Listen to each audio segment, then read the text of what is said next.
సూర్యుడు మకర రాశిలోకి ప్రవేశించడాన్ని మకర సంక్రమణం అని, మకర సంక్రాంతి అంటారు.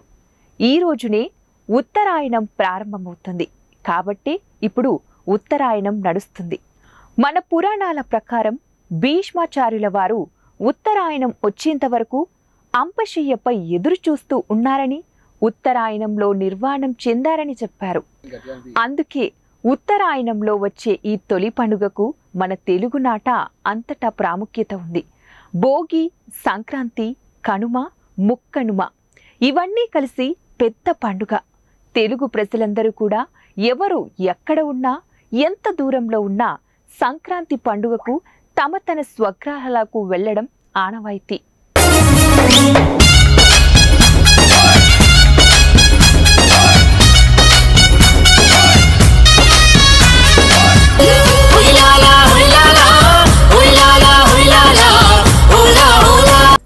రైతన్నలకు పంటల పండుగ, మగువలకు ముగ్గుల పండుగ, కన్నెపిల్లలకు గొబ్బిళ్ల పండుగ, చిన్నపిల్లలకు గాలిపటాల పండుగ, ఇక సర్వ జనావళికేమో పసందైన విందు పండుగ.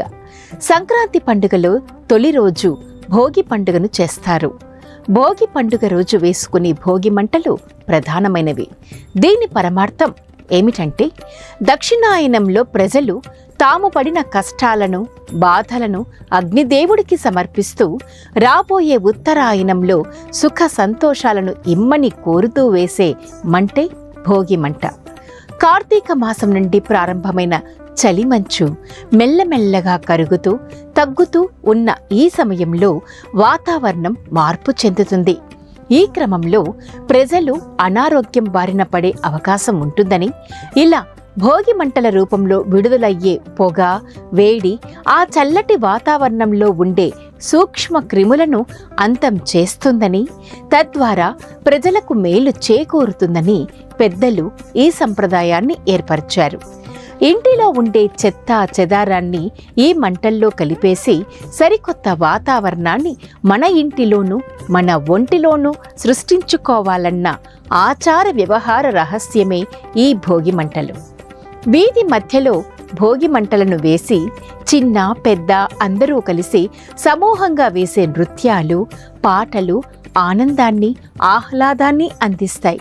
చిన్నపిల్లలు నారాయణుడితో సమానం అని భావించి ఆనాటి బృందావనంలో యశోదమ్మ తన చిన్ని కృష్ణుడికి భోగి పళ్ళు పోసి గోకులం దిష్టిని తొలగించిందని, అలాగే భోగి పండుగ నాడు సాయంత్రం వేళ చిన్నారులకు దిష్టి పూస అంటూ భోగి పళ్ళను నెత్తిన పోస్తూ ఎదిగే బాల్యానికి ఏ దిష్టి తగలరాదమ్మా అంటూ పాటలు పాడుతూ వేడుకలు చేస్తారు.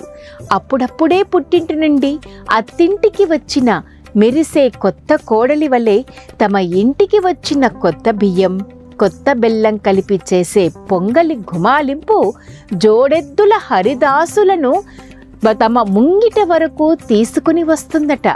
ఇవన్నీ మన తెలుగింటి సంప్రదాయంలో భాగాలే.